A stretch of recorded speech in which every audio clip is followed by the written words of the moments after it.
Everybody who's adventure related loves independent brands. But building an independent brand is not easy. There is a reason why the outdoor industry is dominated by brands like Patagonia and North Face and its corporate owner, VF Corp. It takes a lot of money and a lot of people to build something up from scratch. But it can be done, and it can be done well. Today, we are going to talk to Cassie Abel, the founder of Wild Rye, an amazing women's outdoor apparel brand that seems to have gone from nowhere to absolutely crushing it. But of course, the journey is never that fast or never that easy. I'm Stephen Casimiro. I am your host. Thank you so much for joining the Adventure Journal podcast. With me is my unindicted co-conspirator, Justin Hausman. Hey, everybody. How you doing? How's it going, Justin? Pretty good. It just occurred to me we probably should have tried to do this. Well, I guess Cassie would have been too busy, but on Women-Led Wednesday, which was, like a week ago. But I'm just looking at my notes and thinking, oh, that would have been good. But it would have been good to do it before, but that wouldn't be us if we were undialed and did it before. So, and she was busy, I'm sure. And we are recording this in the end of November 2023. And the last week or so has actually, I think, would seem like a dynamite one for Wild Rye. So I'm not going to do any sort of big introduction. I'm just going to jump in. We are talking to Cassie Abel. She is the founder of Wild Rye, and she's going to tell us all about Wild Rye. Cassie, welcome. Thank you. Thanks so much for having me. It's so good to be here.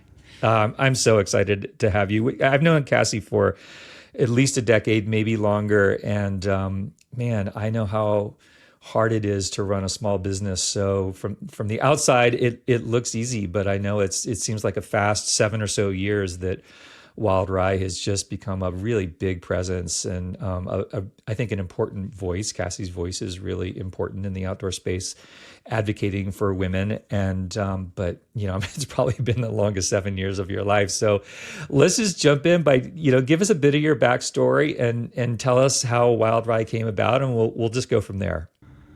Awesome. So I guess I'll just start from the very beginning, which is I grew up in a sort of rural island outside of Seattle, spent a lot of time playing outside, a lot of time down at the creek.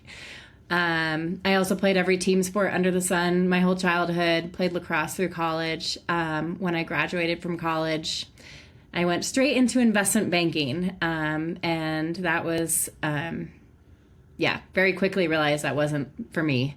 But I did learn a lot during that time. I went from there, completely swung the pendulum the other direction and coached lacrosse at Berkeley. And then found my home in a marketing agency in San Francisco where I worked on the Visa account, specifically within their food and wine division. During that time, I spent every weekend driving to Tahoe to get to the mountains. Some weekends I spent 13 hours trying to get to Tahoe on a Friday afternoon, sleeping on the side of the highway because some bozo and a Mazda Miata tried to get over Donner Pass in the middle of a snowstorm, shutting down the freeway. So I found that I was spending my whole life in a car trying to get to the mountains to be who I'm supposed to be. So that is the longer version of how I ended up back in Sun Valley at Smith Optics, where I was a global communications person, which is how I first met Steve. We worked with AJ for a long time, both on the print side and the digital side. And then Smith, a few years into my time at Smith, announced that they were going to relocate to Portland, Oregon. And I was handed one of the toughest decisions of my life, deciding between my dream home where I wanted to be, the lifestyle I wanted, half a mile from the base of the mountain to ski, a couple blocks from the mountain bike trail access system, or my dream job. I'd always dreamed of working at Smith, since I was a child. So ultimately, my lifestyle won out and I stayed in Sun Valley. But that brings me to Wild Rye. During my time at Smith, I attended every single trade show out there across categories of outdoor sport. And no surprise. This was back in like 2011, 12. There weren't that many women walking the trade show halls.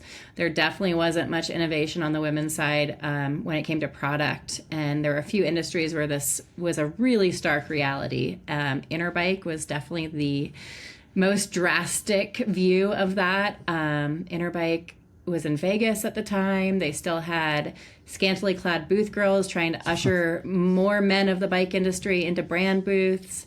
It felt like there were more booth girls than there were actually women working in the industry. And frankly, the product matched the attention given to women. It matched the number of women in the industry. And when Smith left the Valley, I was reconnected with my now former business partner, and she had been working at Specialized Bicycle Components and me at Smith, and we were just struggling with the same thing. There just wasn't great product. There wasn't great storytelling. The outdoor industry, specifically snow and bike, felt really masculine, really intimidating, and just wasn't a very welcoming place for women. So, yeah, Wild Rye. You live in probably one of the best places in the world to ride mountain bikes. So one of the things I'm curious about is, given your multi-sport background, and given that, as far as I can tell, you're pretty smart, why in the world did you decide to start an apparel company? Like, that is a big undertaking, right? Like, how did you make that leap from it's this idea to we want to do it, and we want to do it as a bike company? So walk us through that. Yeah. We were really naive. We didn't know what we were getting into. And I have to give a lot of credit to Katie, my now former business partner. She had a much more fully baked plan and was moving full speed ahead on this. An old industry friend connected us and basically said, you two are talking about the same frustrations. You want to give women better options. You guys should chat. I'm sure there's something there. You have this great background in marketing, Cassie, and Katie's not really comfortable in the marketing space. So here you go. Have at it. So we started talking.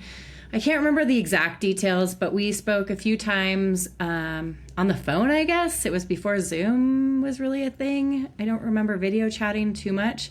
And it turned out we actually had known each other from my Bay Area days. Not well, but we attended a wedding in Bermuda, and we attended a wedding in Tahoe that we were both at without really knowing each other at the time. But we finally met up in person at the Nordstrom's Cafe at Outdoor Retailer in 2015, and I proposed to Katie that she let me be her partner in this. I just completely fell in love with her idea, her take on it, her approach to how to better serve women. And so, August 2015, we started moving forward together. Katie had definitely put in a few months of work leading up to that point, but and was her idea to do a women's bike apparel company? Was it to do a general women's apparel company? I mean, how did that idea evolve from that initial meeting to what Wild Rye is today? It was her idea to have a European style outdoor brand where it was bike focused in the summer and snow or ski focused in the winter. We at the time, both of us were skiers more than bikers, but we saw giant holes in the bike industry. And, you look at North Face and Arc'teryx and some of the bigger technical brands in our space, and they're climbing in the summer side of things with snow on the winter. And that's really where those brands started, was in the sports of climbing, Patagonia too. So we really wanted to build our roots in the cycling industry, but equally in the snow industry. So that is sort of the early days. Go ahead. Well, I was just going to ask you, because why had so few brands gone into bike? Because bike is huge. Is it because, do you think their founders were rooted in climbing, or is there something about bike that is more challenging to pull off? Again, this wasn't a data-driven decision on our part. Remember, she's naive. We were totally naive. Team naivete. Yeah. I like biking more than I like climbing. So there was a little bit of that. But just the inner bike scene was gross. It was so masculine. It was so I shouldn't say gross. I'm being a little bit dramatic, but it wasn't an approachable place for a woman to come into, even as a founder. So maybe that had something to do with it, but I think gross is a fair assessment. I mean, I haven't been to Interbike in a couple of years, but like the booth girls, I mean, it's just so cringy. Amazing to think that it happened at all. Oh my gosh, yeah. Being a woman in the industry walking through the halls and having these girls in bikinis trying to usher you into a booth. You're just like, I'm no curious thanks. how much of your sort of frustration with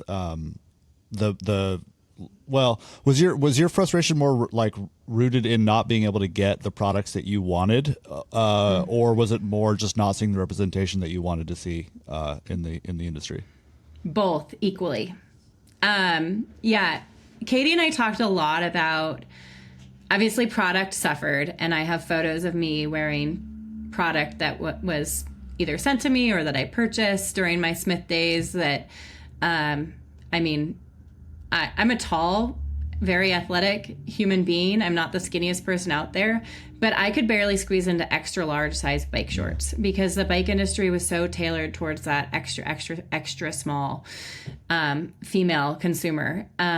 So product was a really big issue. A lot. I mean, I even recently, as of a couple of months ago, I spoke to the former leader of a major bike brand that has an apparel arm, and they told me that only 15% of their apparel SKUs are women's SKUs. So this is still an issue by major bike brands. They're still not producing product that's for women first and foremost. And women really do need stretchier fabrics because we have much broader shapes and curves and sizes. And so we were forced into product that had no stretch, that was built for a man and then, adapted and, beyond just shrinking and pinking. Obviously everyone knows that term these days, but the material selection wasn't considered. Materials need to be different for men's and women's products. How so? Stretch. I think stretch is a hugely important person. Having stretch in the important part. Having stretch in the right places for a woman's bodies to accommodate, oftentimes smaller waists and bigger hips and behinds. Women like the bulk of the quads when you're exercising more, especially in skiing and biking. But so anyways, back to your original question. The narrative and the way brands were speaking to women was really alienating as well. It was solely focused on winning and being the best. I mean, I've been pulling out old ads of bike brands over the last couple of months, and there are things like, no shortcuts, and these really bold statements about the right way to be on a bike, and it's winning and it's fast and it's serious, and we just didn't feel like that resonated with us as consumers. It didn't resonate with our friends as consumers. And then you take it a step further, and very infrequently did you see women featured in any of these ads. I mean, as an employee that looked at a lot of ads at many different brands, Smith was actually on one of the better brands about featuring females in our advertising, but it was still maybe 1 in 6 at the time. Ads were focused on women compared to our male athletes. So that's brutal. Yeah. Given that women make up 50.8% of the population, something like that. Yeah, So, something like that. Yeah, that's excruciating. And 46% of outdoor participants. Yeah, I was just going to say, I mean, like where I live, I mean, I don't know. I'm not like doing surveys, but I feel like I see just as many women on trails as I do men. Yeah. Easily around here too in Southern California. So who'd have thought women like to get outside too? I mean, I know, it's weird. That's bonkers. So how much of this did you have to learn on the fly, like about the fabrics and your patterns and all of that? I mean, were you able to bring in people who had a lot of experience so you could flatten the learning curve? Or what was that like in your first couple of years? I know you had some real brutal speed bumps that you hit? Yeah. So Katie and I had zero apparel experience. I mean, we're not designers, we aren't developers, we hadn't worked with factories. So we were 100% learning on the fly. We did bring in a designer early on, who we found on Craigslist of all places. Wow, amazing. I think Katie put out a Craigslist ad in the Tahoe Craigslist. She was based in Tahoe. I was based in Sun Valley. And it's Kelsey, who we found on Craigslist, is still our designer today. So she's also the only cat owner, I think. Is she the cat owner in your team? You know, we have two cat owners. The other is our resident cat daddy, our data analyst, Colin. So he's also our only full-time male employee. But yes. Is it a requirement to have dogs with cool names? Because on your About page, like every person, aside from these two outliers that you clearly made exceptions for, has dogs. They don't work in the office. multiple dogs, all with very, very cool names. So I'm just like, is that even legal to require that to work with you? I don't know if there are any technical laws about that, but certainly we attract dog lovers. Yeah.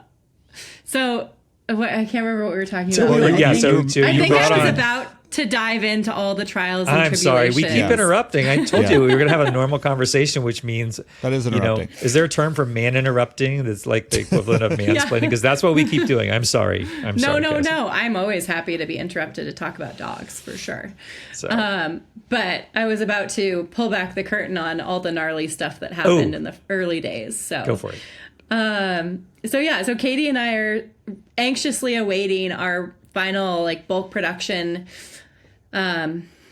line to be delivered for our launch, our big launch of the entire brand. It was already 4 months late. And finally, this product arrives. We have 4 products in that first production run: a baggy short, a chamois short, and 2 merino tops. I believe it was a long sleeve and a short sleeve, or maybe a 3/4 length and a short sleeve. 2 of those 4 products came in completely flawed. Every single unit in this production line of chamois had the silicone leg band sewn on inside out. So the silicone was on the exterior of the short rather than on the interior to hold your chamois in place. We had to find seamstresses to unsew and resew on every single leg band before we could launch the brand. I don't remember how much that cost, but it was easily $10,000, $20,000. Wow. Keep in mind, we hadn't made a dime yet. We were completely self-funded. We weren't VC backed. We didn't have angel investors. We were pinching pennies, putting our personal savings into bringing this brand to life. So that was a hugely devastating blow. The other, Does that happen because they one, I would think the factory would have to take responsibility there, but does that happen because, you didn't realize we have to be super specific about telling them where these things get sewed on, or do they just screw that up? In this case, it seems like they screwed it up. And they took zero responsibility for it because keep in mind, we're a tiny brand. We're already begging factories to work with us.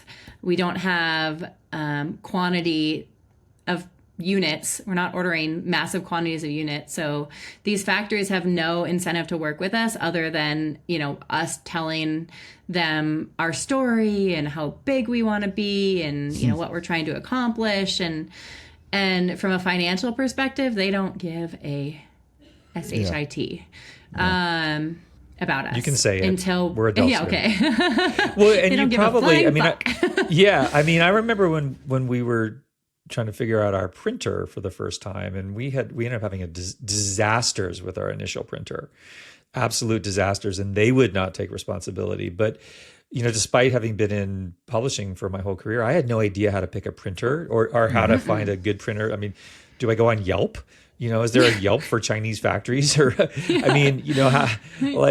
it's you make that commitment, and it must have been really scary. And then you get, I'm sure you went through the sampling process, and the samples were probably okay, right? Because you sign off on it, and then you get your order, and you're so excited to get this order, and then you open it up. I mean, that must have just been such a disheartening moment when you. Oh yeah. But then you worked through it, right? So tell it, like, how did that go? Like, how much did it delay to able to deliver a product to your customers?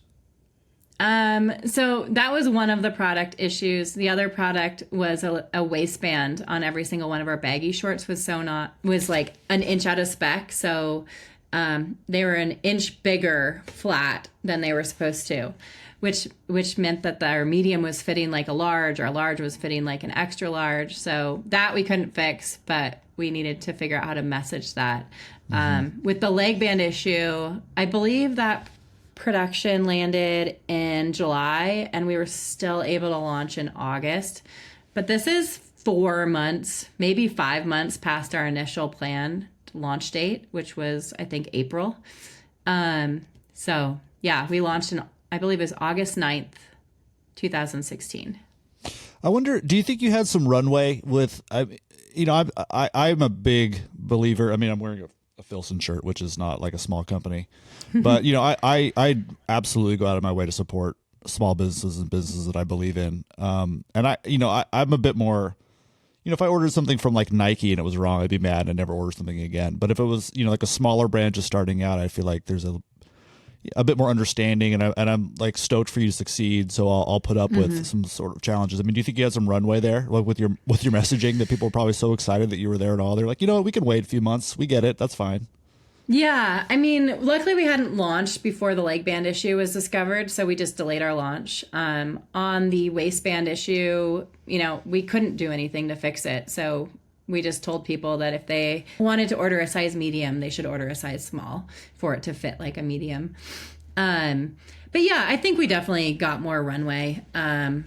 It depends on the consumer, though. It depends on how educated they are on, I think those of us who are in the outdoor space or in the apparel space or talk about product and gear understand a little bit more about the nuances of it.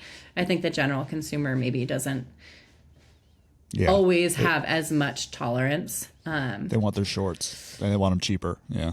So what were your design cues? What were you trying to do that was different? What was your point of differentiation from other brands? And then, how did you, because your background's in marketing, how did you communicate that to this new growing customer base that you were building? We wanted to nail fit, which didn't quite do in the first round. They actually fit really well if you order the right size, given the revised messaging. So we wanted to nail fit for a woman's bodies, fit as many women as we possibly could with a silhouette, which meant gussets and paneling to fit curves.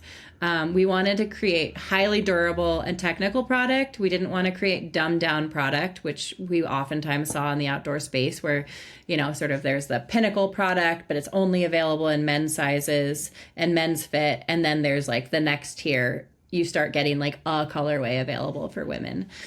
So we wanted our pinnacle product to be highly durable, perform really well. But then we also wanted it to have a little bit more of a contemporary look. The outdoor industry is notorious for using the same colors for women, the same paisley or like dated looking floral prints. And don't get me wrong, I love a good floral. We love florals at Wild Rye. But something that just felt a little bit hipper and cooler than the average outdoor industry print and color scheme.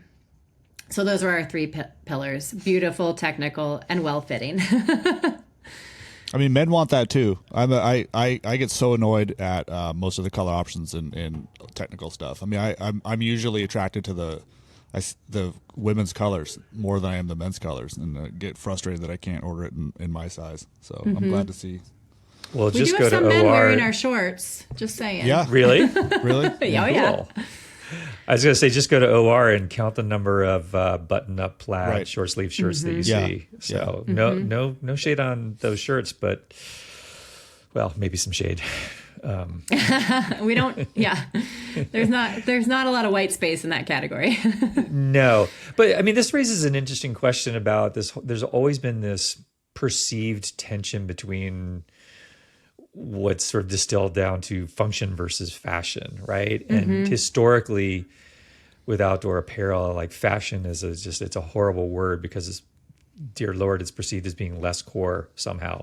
As if somebody doesn't want to still look good when they're climbing a peak or hiking or going for a trail run. You know, I mean, we have to set aside our dignity when we go outdoors and play.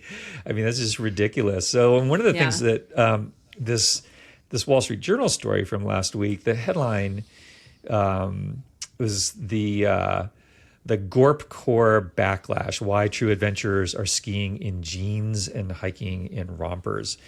And and there's this quote from the founder, from Elliot Wilkinson Ray, who founded one of the brands they featured aside from Wild Rye, Ripton.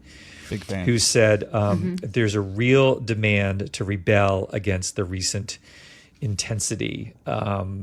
So I'm wondering if you could address that and how that informs with what you do with Wild Ride, because you've been in this industry for a long time. You've seen that intensity.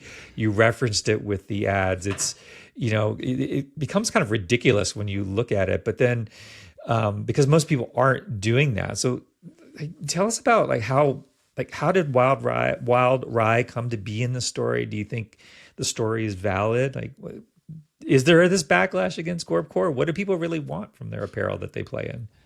I think there's definitely a backlash, especially in the younger generations. You know, people don't want to look like they're going to climb a mountain, even if they are going to climb a mountain, or, you know, the overly logoed bike shorts are just, I mean, that was something we rebelled against back in 2015, 16 when we launched, was just, you know, you're historically given the options of like Fox and Troy Lee and super moto looking brands with giant logos. And my generation, and definitely generations younger than us, don't want to be wearing a giant brand logo. They don't want to be a walking billboard.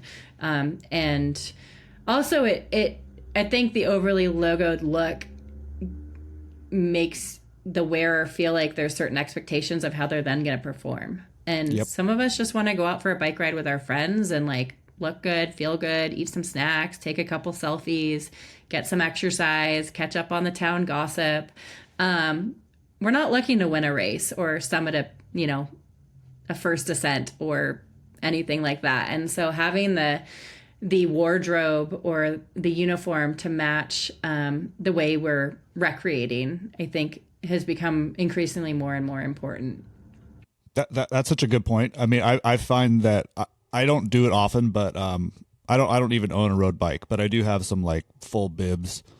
And in the summer when it's super hot, I might do like a gravel ride, and I'll just wear that with some sort of synthetic top over it, and I feel like that's the only time I'm really ever wearing spandex that's like visible, and I feel like I have to pass everybody. It's something about, now I feel like I'm in a race.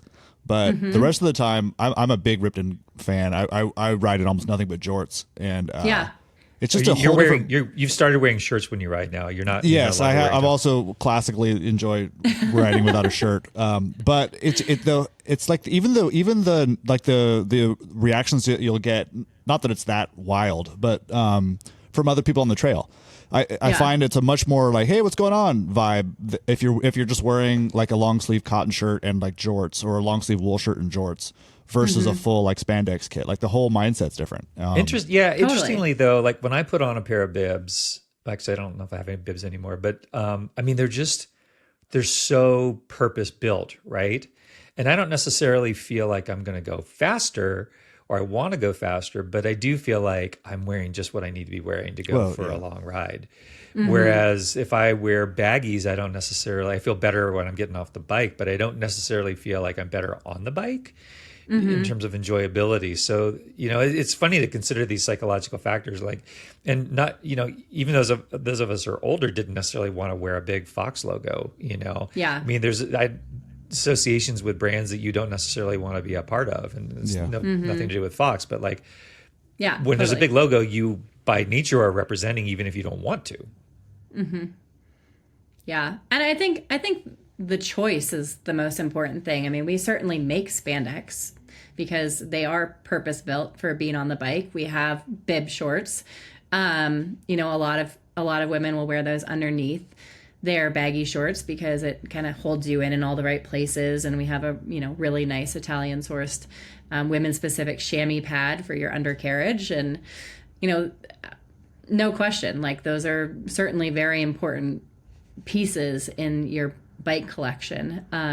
But the element of choice and the element of not being forced into being a walking billboard or forced into the, you know, spandex being your only option, I think is where that article was going is, you know, I'm not, the product that was featured by Wild Rye in that Wall Street Journal article was a pair of technical overalls, which I absolutely love, but I don't necessarily like to wear them on my bike. I'm a little bit more old school and I still wear bike shorts on my bike. But they're a cleaner look and they're not as in your face as some of those logoed options, and they fit. It's funny, for so long people were buying, you know, North Face fleece and Patagonia things because they wanted to look like they were outdoors. Yeah. And now you're sort of getting this flip to the opposite. I don't know that it's fully going away. I think just adding more options for those of us that do want to get after it, if you will. So how many SKUs does Wild Rye have now? You started with 4. I think we're somewhere between 40 around 40 plus accessories. Maybe. Wow. Do you have a limit? Like when you're envisioning like down the road, do you say, well, we don't want to do more than 100 or more than 50? Like how do you keep from just like mushrooming into like endless SKUs? Yeah. As our new fractional CFO just said, SKUs kill. Don't go there. So I think that more comes down to like tiny details. But I mean, our goal is to be the women's outdoor brand of choice across categories of outdoor sport. So that will mean more SKUs and growth into new categories. But again, we want to be really thoughtful. We're certainly sunsetting styles as we're adding new styles and keeping things fresh and evolving our existing silhouettes and styles. We also do a lot of work with color and print to keep it fresh rather than trying to out-tech everything, which became a thing in the outdoor industry. I mean, you guys know, walking through Outdoor Retailer, every booth you walked into had some new technology that you're like, what does this really do? Do I really need this? Like, let's just out-tech each other to get the media attention, and no one actually needs this, but it's a story to tell. And we just, I don't know.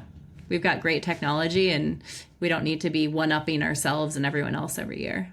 Yeah, that's a tricky one because, boy, it makes me so sad when I have a product that I just love and then you can't get it anymore because they have to come up with something new or your favorite color is gone. It's such a bummer. And I guess, I mean, I get it because it's competition. You're competing in the marketplace and human nature wants new things and fresh things. But at the same time, man, when you nail a product, I think you should try to have it as long as you can possibly have it.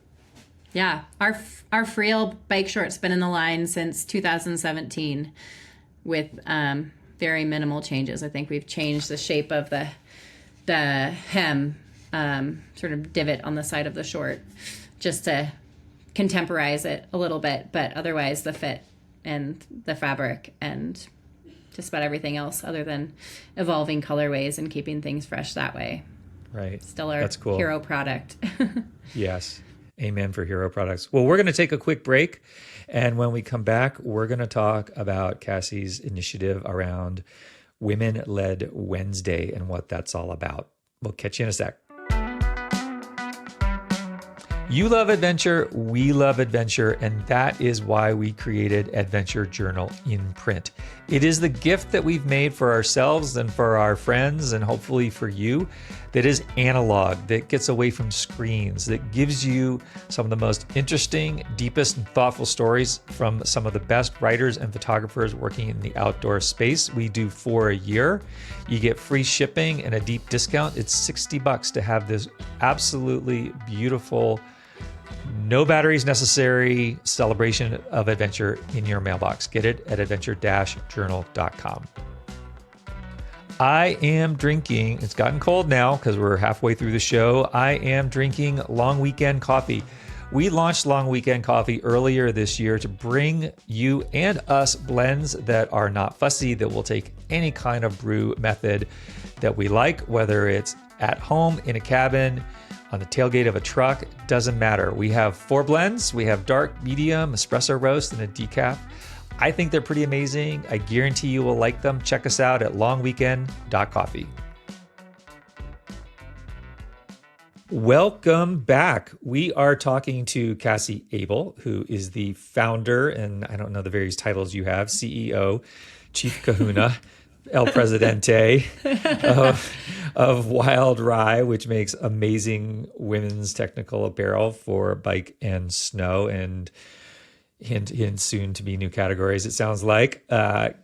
Welcome back, everybody. We're going to ask Cassie about the name, and we forgot to do that. So we're going to, it's always, where does the name come from? So where does Wild Rye come from? So that was another one of our mishap stories from the early days.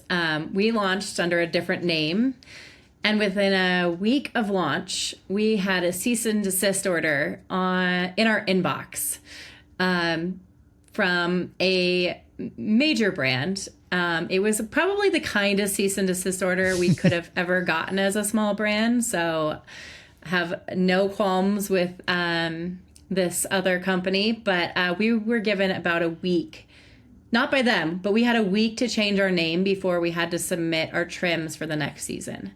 So Katie and I had to sit down, scour the internet, scour Wikipedia for peak names and river names and flora and fauna, and sort of think about what the name should be to represent the brand. And we landed on Wild Rye, and that's because it's a grass that grows at elevation, much like we like to play. It's wild, it's enduring, it's really sort of free-flowing and free-spirited like us. So, yeah, and it sounds good. It's a great name. And it wasn't Great. taken. Yeah. It wasn't taken. That's amazing. It's a great name. And just so you know, I got one of those. I didn't get the letter, but I got the call in the earlier iteration of Adventure Journal when it first started out. And Rivian also, I can't remember what their name was, but Rivian, the electric vehicle company. I didn't know that.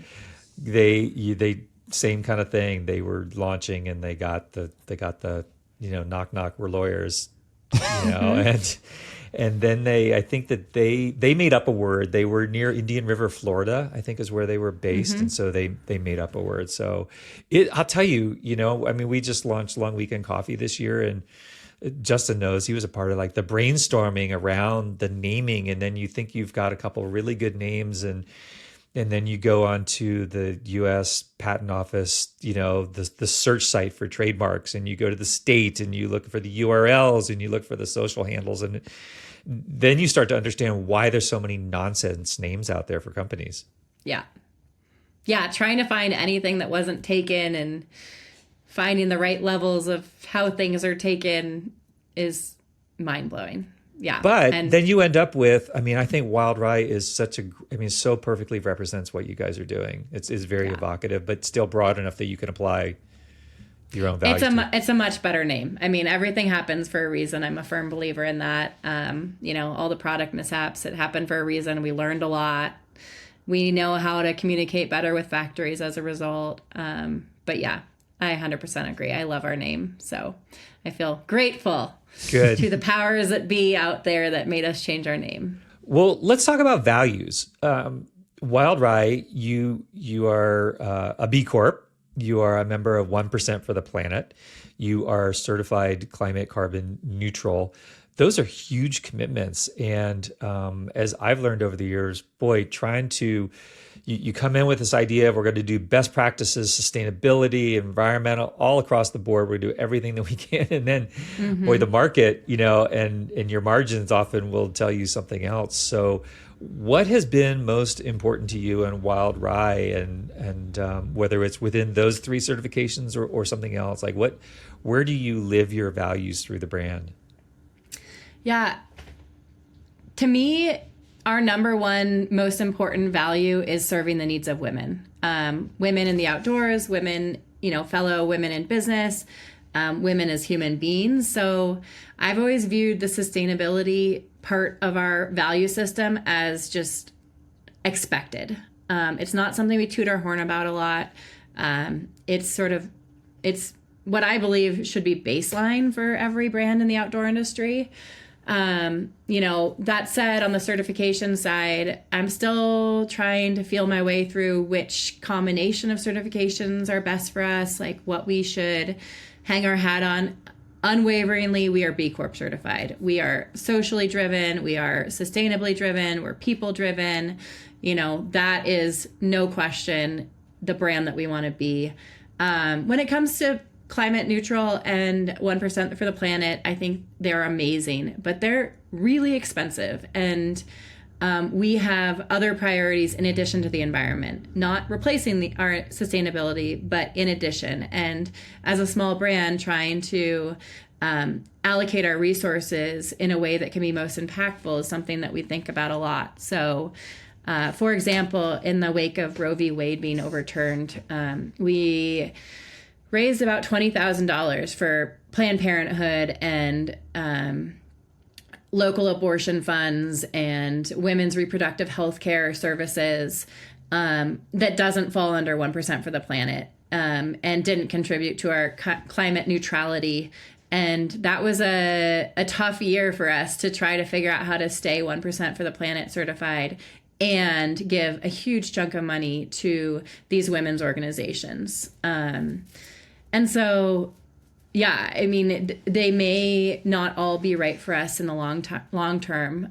For now, they're important to us, and we'll do what we can to stick with it. But there are other ways to do the same thing that doesn't cost as much. Yeah, I don't think people realize from the outside just how expensive those things are, and there is a certain amount that goes to just sustaining those operations, and they're doing really, really great things. We were a member of both 1% for the planet and climate neutral, and it just we, especially when we launched in print, our revenue went down and our costs went up, or I should say our profit went down and our gross went up, and it's based on gross. And all of a sudden I'm facing this massive bill, commitment to 1%. And so and I've talked to a lot of other smaller brands that I would love to be a part of it, but my money can only go so far, and I want to be able to do these things that are important to me. So if you're not in the industry, these certifications, these organizations are great, but that's not the be all and end all of the story, right? Yeah, and we've been starting to explore some other things and have gotten creative. So we work with a website plugin called EcoCart, which allows our customers to offset their own carbon emissions. And we contribute as well, but it's not as high stakes of a requirement. So that's been a really great resource for us as a small business. It's allowed us to offset more than our carbon footprint, given that we're also climate neutral, but it may, play a bigger role in the years to come.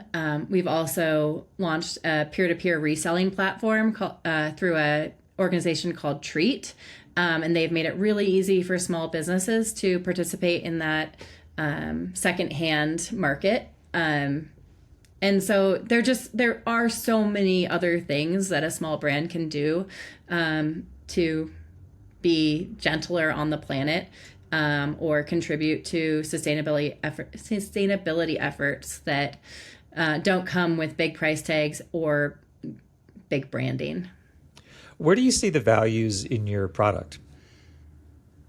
From a sustainability, not necessarily, but whatever values. I know that you've tried to work with Blue Sign, I think, in the past.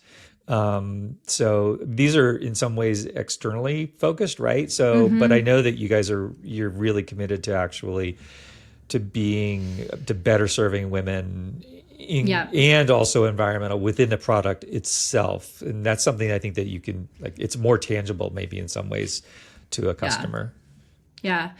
Inclusivity when it comes to sizing has been wildly important from day one. It wasn't always accessible for us as a smaller brand. Great example of that is when we were in a position to be able to grow our SKU count, to add sizes 14, 16, and 18 in our base layers. Our factory downright refused to make those sizes. We already have more sizes than your average outdoor brand because we run numeric sizing, because it enables us to fit women who are between a medium and a large. I'm a perfect example of one of those people. And so, yeah, we were downright refused the opportunity to make more sizes. So we ultimately ended up sourcing a whole new factory, completely redeveloping the product to be able to offer. So the factory just wouldn't make the full size run for you? They just said no? That's because of a cost thing for them? Like you're the only one asking for it? We develop our patterns from the ground up, so it doesn't really, we just weren't producing the volume that they needed to get there. They said it's too much money, it's too much time. We've got bigger clients that we need to worry about. I mean, we're still a really small brand, and so trying to negotiate with a factory when we're not, I mean, obviously being small doesn't help that, but I remember being at OR a few years back and talking to a rep from a really big brand. I won't name them. And she was showing me some of their like women's pants that were coming out. And my wife is 6'3". And so we wear like basically all the same size in tops, but she has longer legs than me and has a huge problems trying to find pants that fit. And I put it to the rep, like, what's the size limit on these pants? And there was just she was saying there's like no chance of us being able to make bigger pants. Like we just can't. Like even if, your wife is obviously an outlier in terms of being taller, but like we're really big. And even with our like numbers, we have trouble like trying to get, inclusive sizing made for us at a cost that we can actually like swallow. So I don't even know, like I think the big brands probably suffer from that a little bit too. I would imagine that there are brands that would like to make more stuff in bigger sizes, but Yeah, I mean, we definitely eat margins on it. It's a values commitment, I think, over a profit commitment. We're losing margin on those on our outlier sizes for sure. We created a short that's specifically size 14 through size 24. And I mean, the margins on those are paper thin, but we believe so firmly in getting more women into the outdoors and giving them the tools and the apparel to help them feel confident when they're out there, which means fit and function. So I realize you're obviously focused on the women's side, but I have some stuff from Curious Creatures. I'm assuming you know them, and like they do something pretty cool, which is they're not really unisex necessarily, but they're kind of leaning in that direction. And like the shorts I have from them, I had to convert sizing because they only do numerical sizes, which I actually thought was great. I mean, men's sizes are numerical, sort of. I mean, in some waist size. Yeah, but for the most part, I mean, I have issues with like I'm a tall, skinny guy, so I have issues with like between medium and large all the time. But it was actually kind of cool to be like, oh, I forget. I think I'm like a 12 maybe in like women's size. Like I had to do the calculation, and it was interesting to me, and I thought as I'm doing it, I'm like, well, why isn't this the case for everything? I mean, like I love like European shoe sizing is so easy, for example, and like I don't know why clothes can't kind of also be like that, but that also got me thinking about how like I love the patterns and the fabrics that like Curious Creatures does, even in their like women's line. My wife has a pair of their shorts that I actually like them better than the men's shorts that they make. But I mean, I'm not suggesting that you do this or anything like that, but does like the idea of doing sort of a unisex or not non-gender specific apparel ever sort of enter the equation for you guys? We definitely have men that wear our shorts. They're not a perfect fit. Just proportions are different. And at this point in time, I think there's a really great place for non-gendered apparel, no question. Right now, as a brand, we're certainly trying to fill that need for women specific that's been underrepresented. And, I think I don't want that to be skipped over as quickly. Yeah. I feel like issues get skipped over so quickly where you're like, oh, that's an issue. Like, we need to get more women on board seats. Like, okay, just kidding. Like, we're moving on to the next thing. Right. And so I don't want to get sort of caught up in that. Not to say that there isn't a future for it and that we don't have apparel that can be worn by any gender. Of course. That's the cool thing we're about gender Justin, inclusive. women have been forced to wear men's Well, I was just clothes, gonna say so that. you Yeah. can just suck it up and wear it.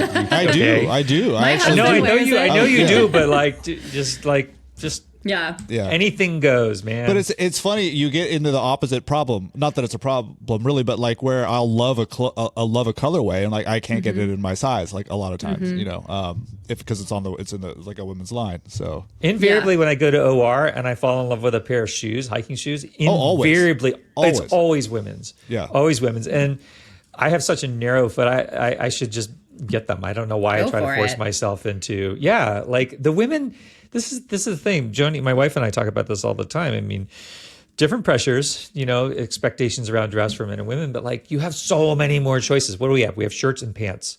Right? Like that's basically what dudes have is shirts, pants. you can wear a hiking skirt. Until you get into technical apparel. Then Yeah, you have I so many more suppose. Yeah, I choices. was considering a kilt for a while, and then Totally. they're not really good options for kilts. Like they're just like I would Technical try that. kilts. What's that?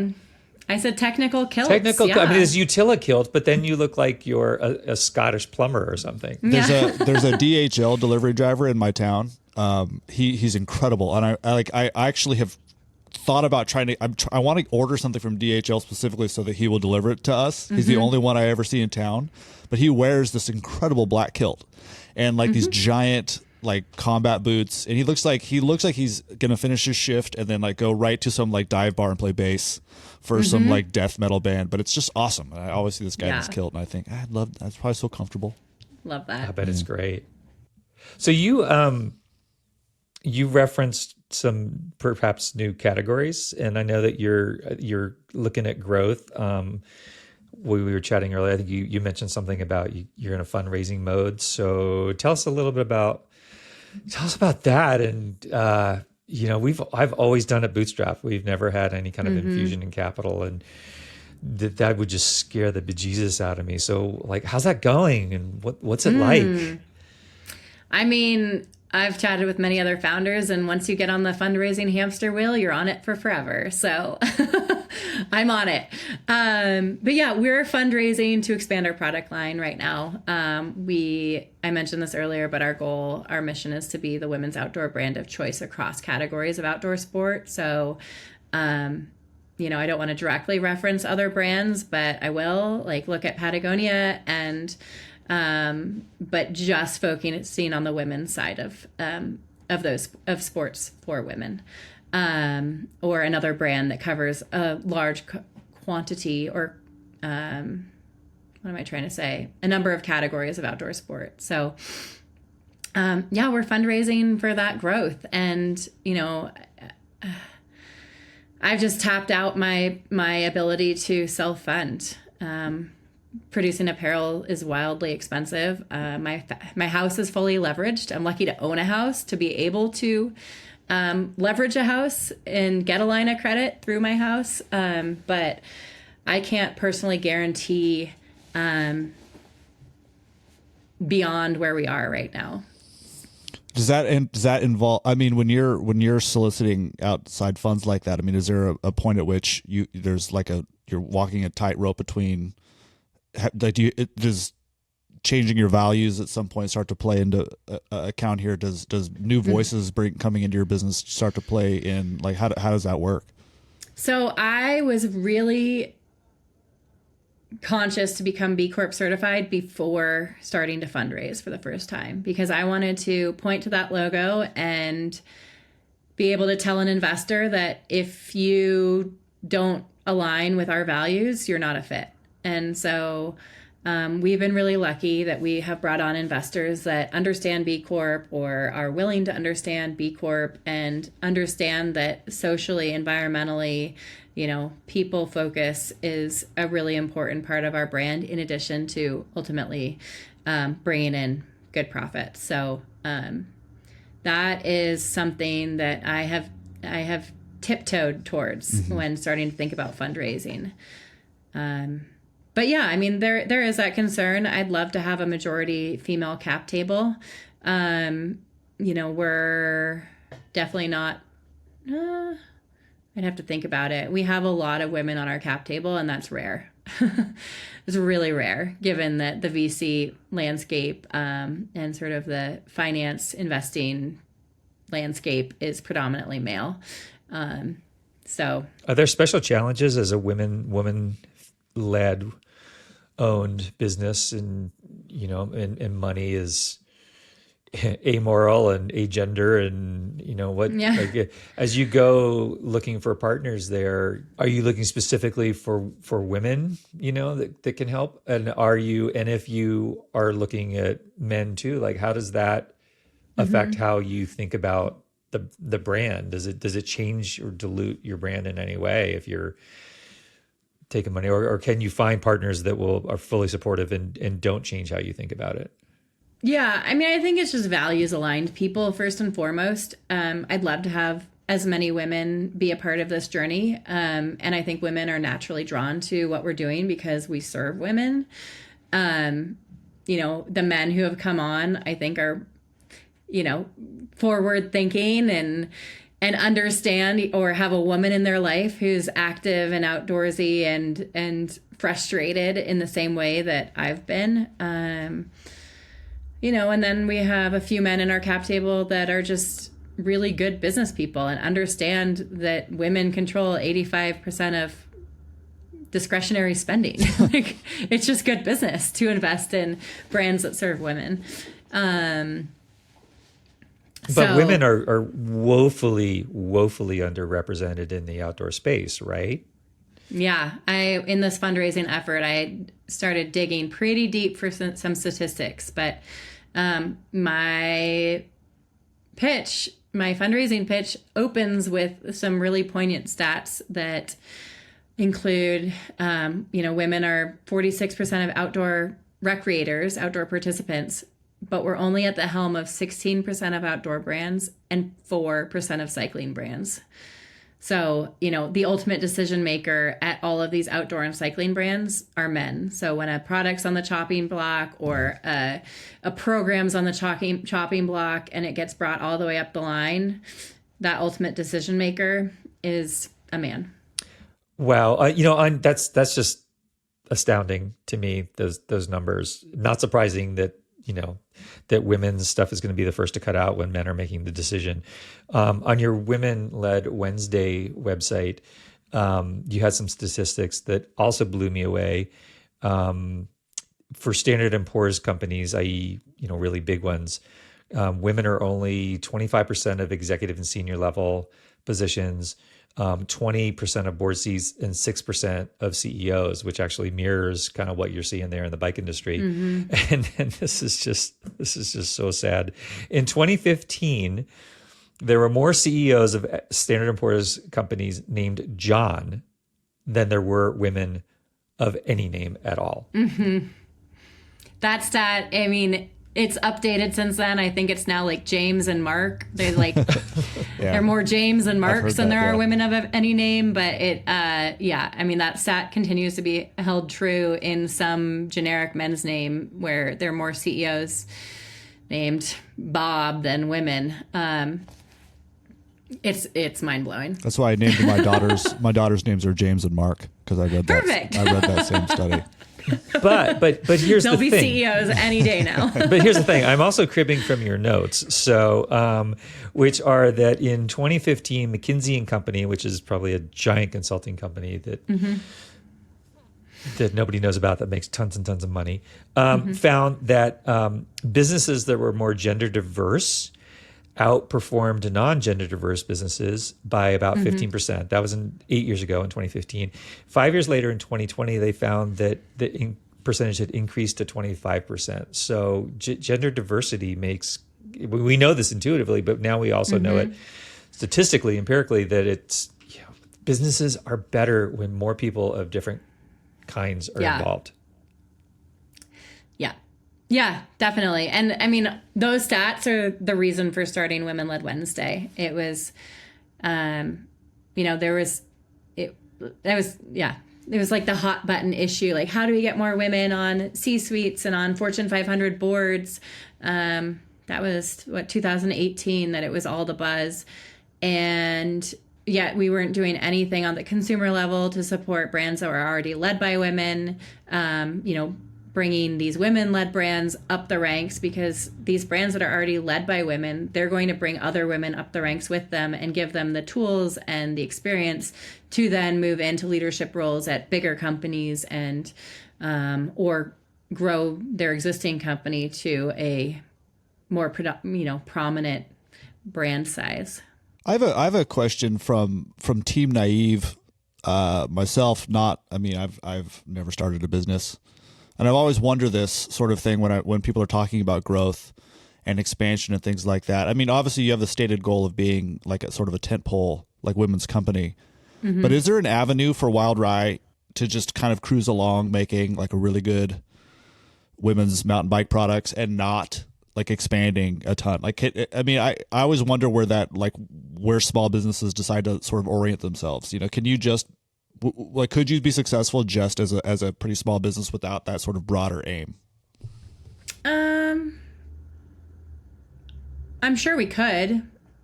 I have bigger dreams than that, though. Yeah. So I just believe that women, deserve a brand that's exclusively for us, that tells our stories, that promotes our, female athletes exclusively, is thinking about us first and foremost across all categories of sport. So amen. I mean, look how many companies there are just for men. I mean, it's ridiculous. You you reference in different places talking about, especially around Women-Led Wednesday, which, as I understand it, there was no sort of dedicated shopping day around women's. There was a Black Friday, there was Cyber Monday. There's nothing that you could get your brand involved with. And so you are the instigator behind this. And one of the things that you talk about is support, and the idea of customers and consumers supporting brands because of what they represent. And as we both found out, the marketplace capitalism is Darwinian in the extreme, and people just vote with their dollars. And I'm kind of curious what you see in terms of more value-based shopping and how important that is to your customers. And we talk a lot about that with AJ, like, hey, we're independent media, but I don't know that when people actually come to spend it, if that really matters to them. So does it matter to Wild Rye customers? I think it does. I think having a voice that reflects our customer has been really important. A perfect example of that was when we launched the benefit tee in support of Planned Parenthood in the wake of Roe v. Wade. I remember being terrified to press send on that newsletter because I had a feeling that our customer would react favorably to it, but I didn't know for sure. And that initiative definitely solidified our customer values in our own mind. We know very clearly that our customer does care about shopping a brand that stands up for the things that they believe in and stands up for their right to bodily autonomy and, gives a voice to women. Very cool. Well, we are going to wrap it up. Thank you so much for your time, Cassie. Thank you so much, listeners.